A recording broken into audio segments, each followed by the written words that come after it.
Hi guys, నా పేరు Mahesh. So ఇక్కడ వెబ్సైట్లో ఇక్కడ కింద కనిపించే వాట్సాప్ ఐకాన్ ఒకటి కనిపిస్తుంది కదా. సో అలాంటి ఐకాన్ మనం ఏ విధంగా చేసుకోవాలి అనేది, ఇన్స్టాల్ చేసుకోవాలి అనేది మనం చూద్దాము ఒకసారి. సో ఇప్పుడు మనం డైరెక్ట్ వర్డ్ ప్రెస్కి వెళ్ళిపోదాము.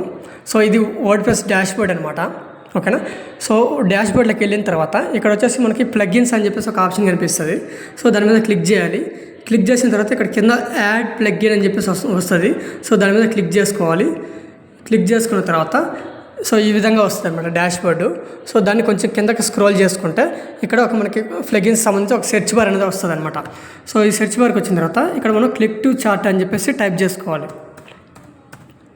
క్లిక్ టు చార్ట్ అని టైప్ చేయగానే ఇక్కడ మనకి లోడ్ అవుతూ ఉంది. సో వచ్చింది కదా, ఇక్కడ వాట్సాప్ కనిపిస్తూ ఉందా, క్లిక్ టు చార్ట్ దగ్గర వచ్చింది కదా. సో క్లిక్ టు చార్ట్ అని చెప్పేసి క్లిక్ చేయాలి. వచ్చింది వాట్సాప్ సింబల్ కనిపిస్తుంది చూడండి. సో ఇట్లా వచ్చిన తర్వాత మనం ఇక్కడ దీన్ని ఇన్స్టాల్ అండ్ యాక్టివేట్ చేసుకున్న తర్వాత మన మొబైల్ నెంబర్ అడుగుతుంది. అంటే బిజినెస్ వాట్సాప్ నెంబర్ కావచ్చు, నార్మల్ వాట్సాప్ కావచ్చు. సో అది మనం ఇచ్చేసి సేవ్ చేసేస్తే మనకి ఈ ఐకాన్ అనేది ఇక్కడ వస్తుంది అనమాట. ఇక్కడ కనిపిస్తుంది, షో అవుతుంది ఇక్కడ. ఓకేనా.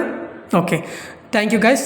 మీకు ఎవరికైనా డిజిటల్ మార్కెటింగ్ కోర్స్ మీరు కానీ నేర్చుకోలేని అనుకుంటే కనుక సో పైన కనిపించే నెంబర్కి మీరు కాల్ చేసి మీరు ఎన్రోల్ అయ్యి కోర్స్ అనేది జాయిన్ అవ్వచ్చు. ఓకేనా. సో 3 months కోర్స్ ఉంటుంది, 25,000 ఫీజు ఉంటుందండి. ఓకే, థ్యాంక్ యూ అండి.